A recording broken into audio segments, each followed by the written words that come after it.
This episode of the Helping Healing Humor podcast is brought to you in partnership with ministryleague.com. We would love for more people to discover this show, so please rate and review us on iTunes or your podcast provider. Feel free to share on your social media and subscribe at benandtravis.com for the free ebook, 28 Days of Focused Living. Welcome into the Helping Healing Humor podcast with Ben and Travis. We are glad that you are joining us today, and we're excited to be together as usual. How's everybody doing? Will, how you doing today? We are also joined by Will. I should have said that, but he's with us most of the time. So, no, I'm doing really good. Excited of all the excitement that is built around after CYC with everything we've got going on. So I wasn't there, but apparently y'all killed it. So we got a lot of new people that have joined in. So hoping that they can gain some encouragement from everything we're doing like I have. It's been a blast. Travis, how are you doing? Man, I'm great. Just seeing you, Will.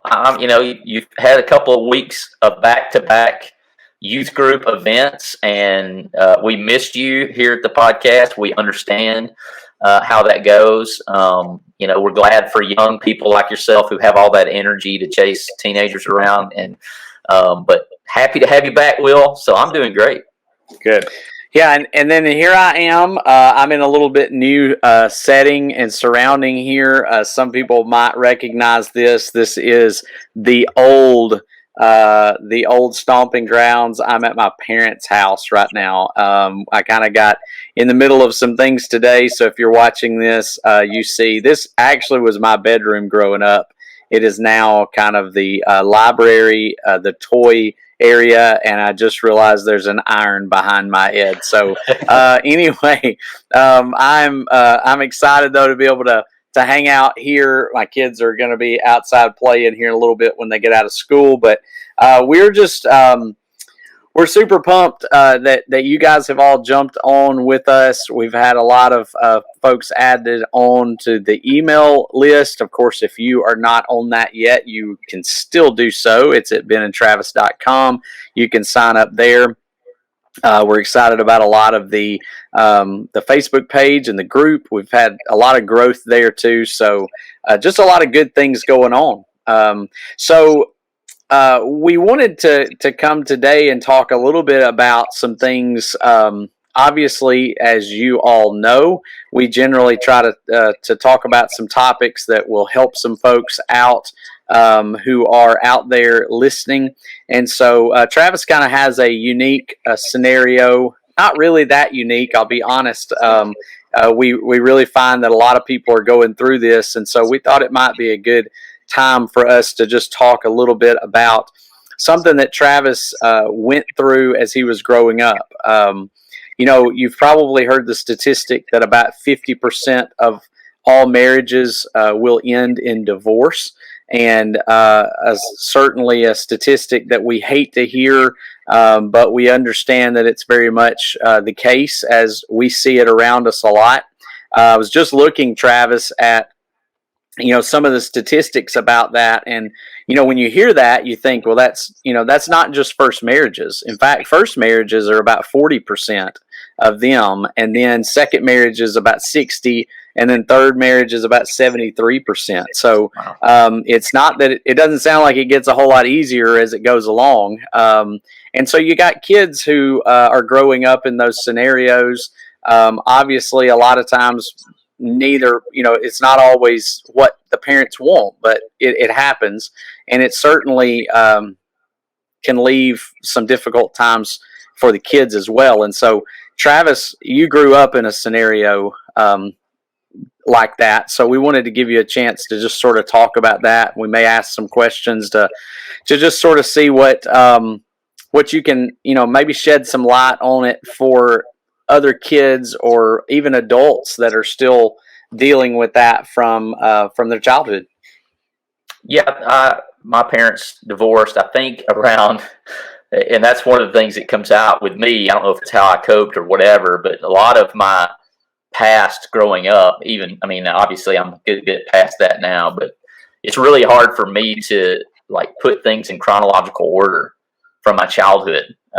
It's difficult to kind of place things sometimes. And as far as my knowledge, I think it was around 91 or 92, which would put me around the 6th grade, going into the youth group type age, when my parents divorced and went separate ways. And, something that I wanted to point out immediately, because obviously my mom listens to the podcast, that we're all growing up, we're all learning, we're all, and one thing I've come to understand as a parent and as a married person, that we're all growing up at the same time, that she was raising me, dad was raising me, we're kind of growing up, and we're not here to make excuses or determine what is right or what is wrong, but just to talk about the experience of the person who is, I believe in the situation, the most innocent in a situation like that. And so, that's the first thing, is that we're all kind of growing and we're getting better, and hopefully healing, helping, and humor is a part of this podcast. And so I certainly felt the impact of that. And I'm very thankful to have a guy like you in my life, Ben, who helped me through a lot of that, but also had to bear the brunt of a lot of my emotions and certainly a lot of my immaturity that was probably attached to my experience coming from a broken home. So. Yeah, and I think there's a lot of things that are difficult. I do some work with kids on occasion that are going through this. Their parents are going through divorce or whatever else, and a lot of times there's just a lot of difficult emotions. There's been some books written. There's some kids' books. I think thinking of, I know exactly where your mind will go when I tell you the topic of this book, but if I remember it correctly, the name of it is. I have to go back and look specific. It was something like, was it the chocolate pudding or something like that? And it was about, I was thinking about Tommy Boy or Black Sheep for some reason with that comment. But it's about these kids that smeared chocolate pudding all over the walls. And then the next thing you know, their parents get divorced. And so the book kind of helps deal with, hey, it wasn't your fault, No.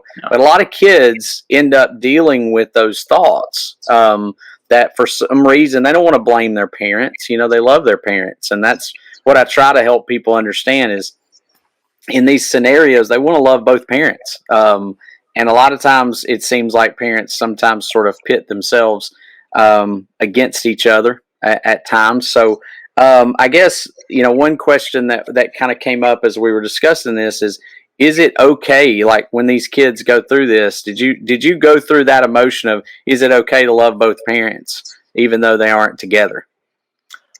I believe so. I think that, once again, perception versus reality. And that's something that I still struggle with, a perceived,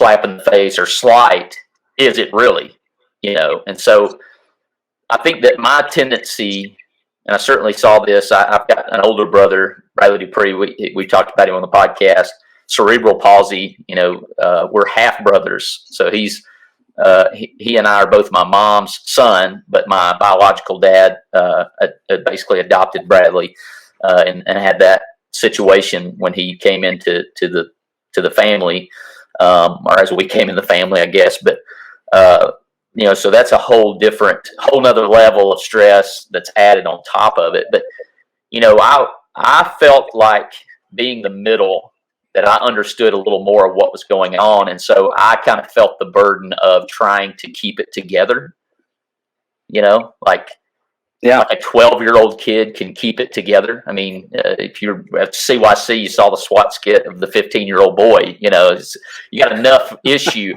But, I felt that. I felt like I'm going to be the peacemaker. I'm going to be the guy who kind of keeps this all together. And as you can imagine, that's not the case. And so it wasn't necessarily that I felt like it was my responsibility, that it was my fault that this happened.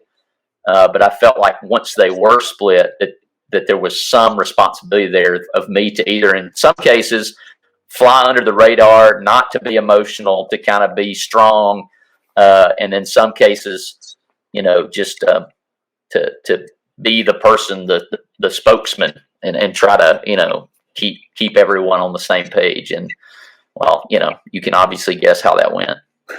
I think, a lot of times what I've seen just from the youth ministry standpoint, and I know y'all have probably seen this as well, is what you just said. The teenager tries to become the mediator between two parties, and you've got almost the child becomes the parent while the parent sometimes become the children. Now I know that there are reasons that people divorce that are valid and scenarios that happen that lead to that.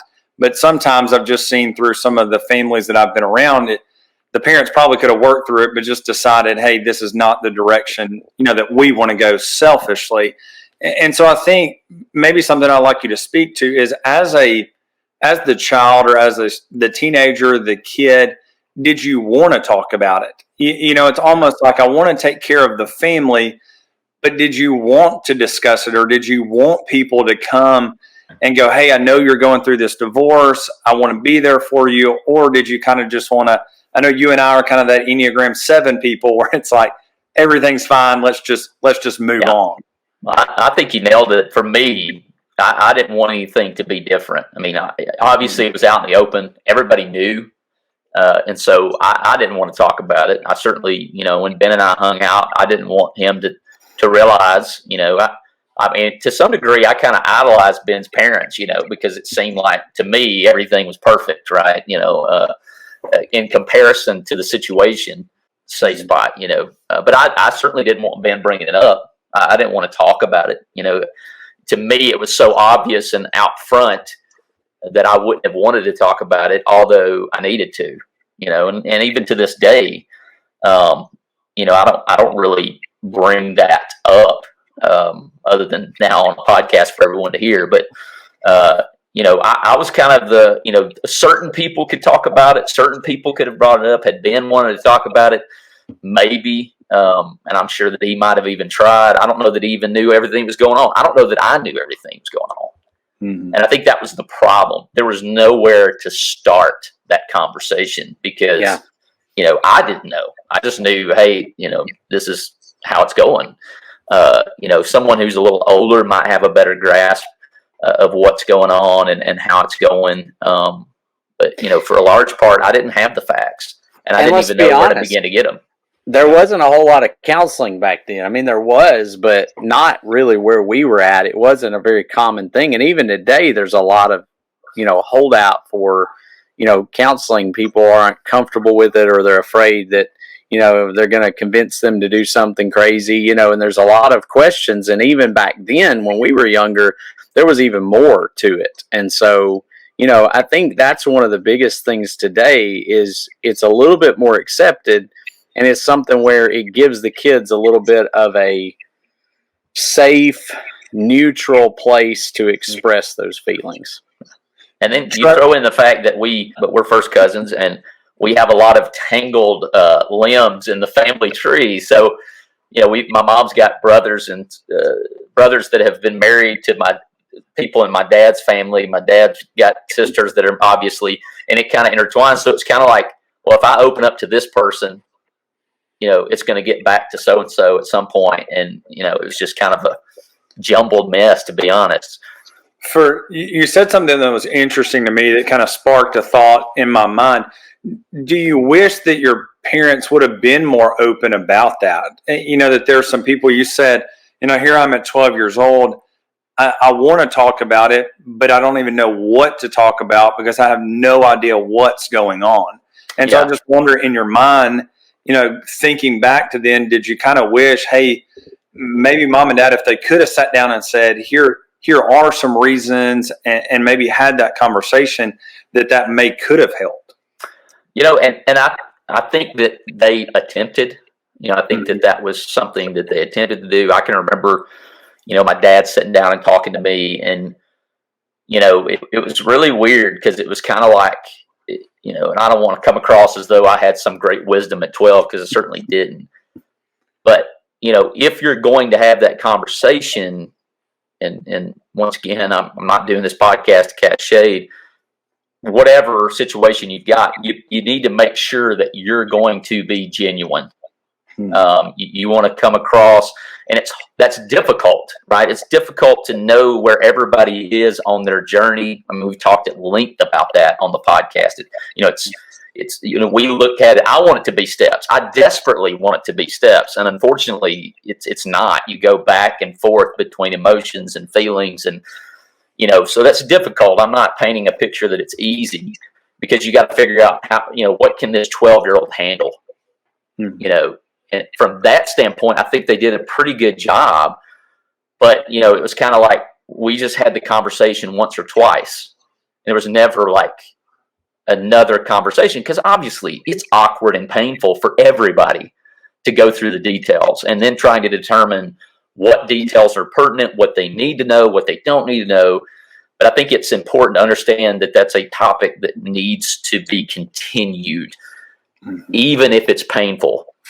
That as you get older, I've got huge patches of my childhood that I don't remember, because it's either painful and I've just blocked it out, or like I don't know what's a 12-year-old's perception versus, now that I'm almost 40.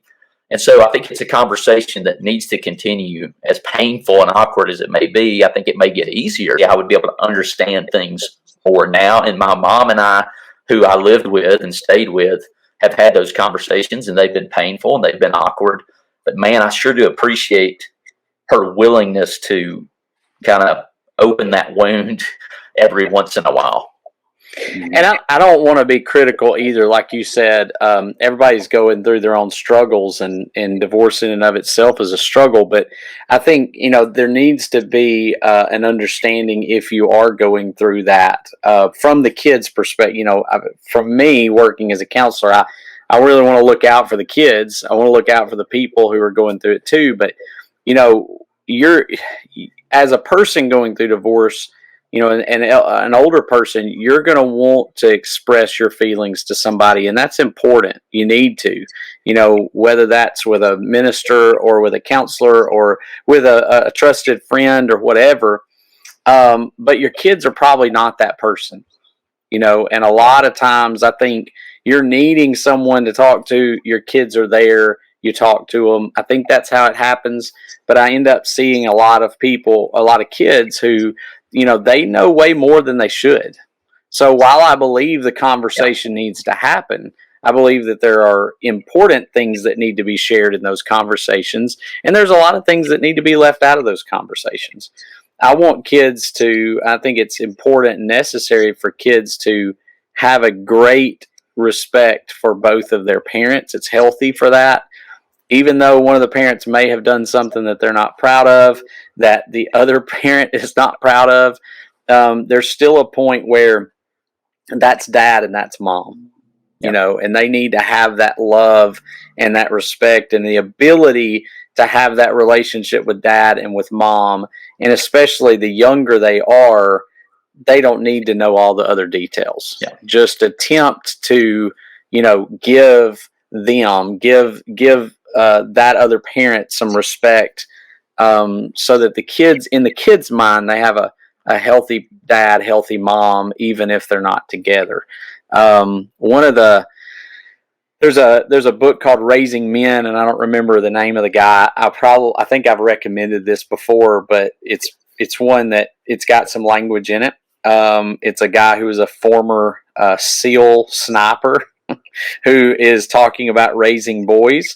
And he has a lot of valid points. There's a few things in it that I'm like, I don't think I would do that. But one of the chapters where he was talking about the mission was he and his wife were divorced. And he said, hey, look, when we raise our kids, we go to the ball games and sit together. We communicate. And he talked about how if you have a mission, here's the way you handle those missions. You have to communicate together, work together, whatever else. And he said, our kids are our mission. We're going to get them out of school. We're going to get them out into life. And even though our marriage couldn't work, we're still raising this child together. And that's tough, I know. But he kind of gave it, he had a pretty hard stance on that. But I thought it was a pretty accurate one, too.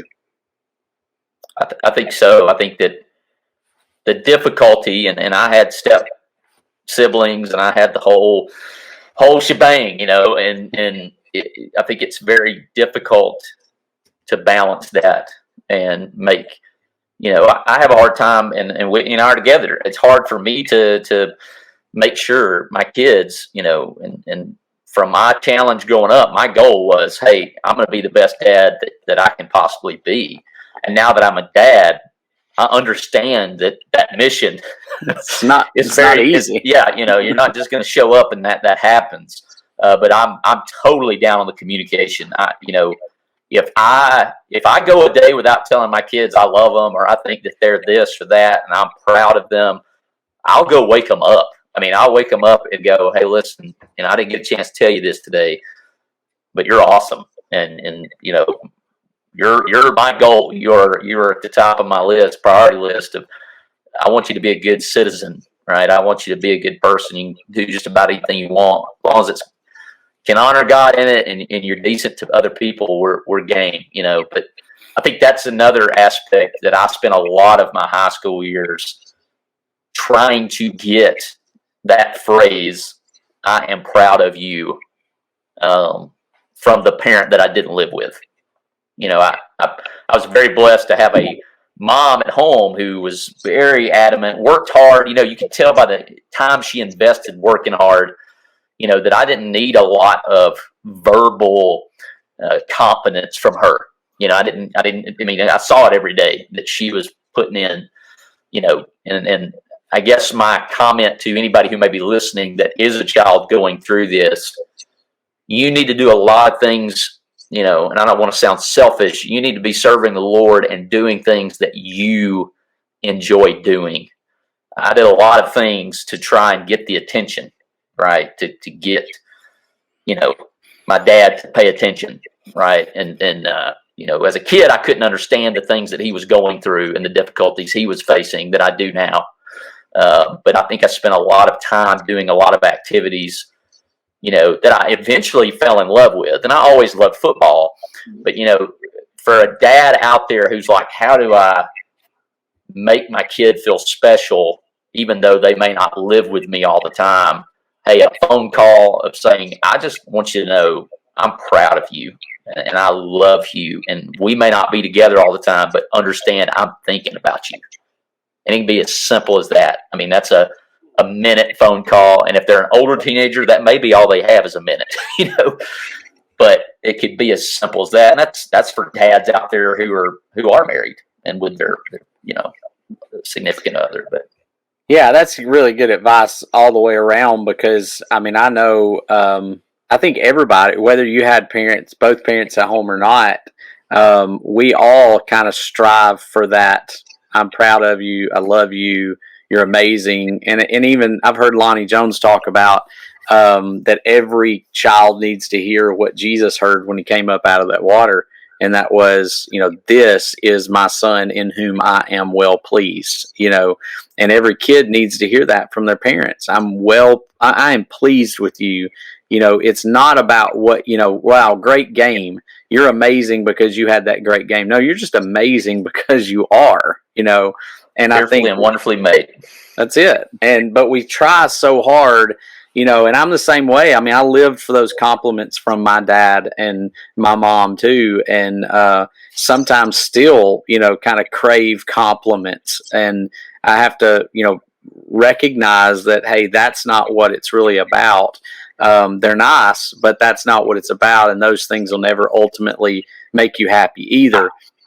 I forget. I heard this story. I don't know if I heard Danny Werfel tell it or if I heard it secondhand. But Danny Werfel was an amazing quarterback at Florida, just phenomenal. And if you were an Alabama fan in the '90s, you knew that was like the Tim Tebow. Like you didn't like him. He played Danny Werfel, wonderful. And he went to Florida, and he was like a fourth string to start out. And he would go through his progressions, and he would hear the words. These confirmation words, you're strong, you're bold, you're this, you're that. And he was just like, it was this voice that just went through my head when I was practicing football, and before too long, I'm climbing the depth chart. And every time I drop back, I'm hearing this. And he says, it was a few years later, I was married and had kids of my own, and my mom came and like was rocking my children, and she was over there rocking my son and going, "You're old, you're power, you've got these," and it was the same exact words, and he was like, it hit me between the eyes. He said, I have talent and I have ability, but it was that belief that was instilled in me by my mom when she was rocking me as a baby, where in my 20s, I had no idea where that came from. And so that's just a story that sticks with me. And I'm not always great at it. My son and I are already, he'd much rather be with his mom, and I'm kind of like chopped liver sometimes, but I make sure to go out of my way to go, hey, listen, man, I like your mom better too. No, I'm just kidding. No, you're awesome, and I'm here for you. So. Well, I heard that too. I think it may have been on Game Day or something Mm-hmm. in one of the interviews, but yeah, I saw that too, and that was phenomenal. And I'll be honest, I probably fail at that a lot too. I try to instill that in my kids, but as they get older, you guys will learn that it seems it's more it's harder sometimes because you end up butting heads, and then it feels weird to go in there after you've had this argument and go, hey, I really do love you, I really am proud of you, because you think they're probably going to think you're weird. But I've had to do that a few times. I've had to suck it up and go in there and say, hey, I was wrong in that,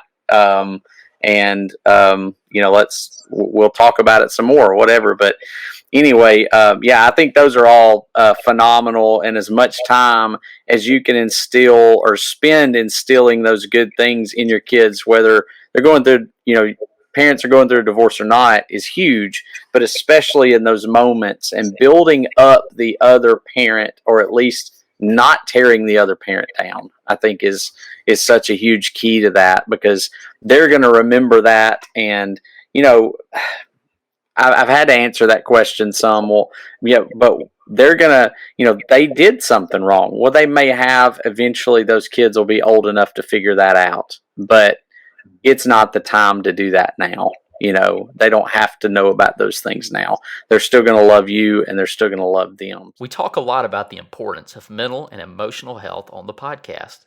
But what if you're concerned about the emotional health of a child? Sometimes, after a major change, a child may begin to struggle emotionally or socially. You can tell that they are struggling because they might begin to behave badly or have extreme feelings of worry or sadness. They might even engage in destructive behaviors or regress in their normal development. Children don't have the ability to express their concerns verbally as you and I do.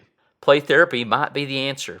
In play therapy, toys are like the child's words, and play is the child's language. Amy Thompson at Serenity Counseling helps children who may be struggling emotionally or socially learn more adaptive behaviors. Through play therapy, a child can also learn to communicate with others, express feelings, develop problem-solving skills, and learn a variety of ways of relating to others. Give Amy a call at 256-263-6367 to find out more about how play therapy might be just what you've been searching for. HCU offers dual enrollment credit. Know a high schooler who needs a college credit? Heritage Christian University offers general education courses so your high schooler can get ahead. Feel at ease knowing your child will have Christian instructors. Only $100 per class. To find out more, email rharrison@hcu.edu or click Apply Now at www.hcu.edu.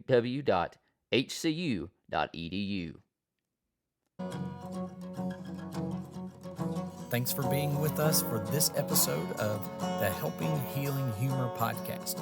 Be sure to download our free ebook, 28 Days of Focused Living, at benandtravis.com and receive all of our Helping Healing and Humor extra content directly in your inbox. We look forward to having you join us at the same Ben and Travis time, same Ben and Travis channel.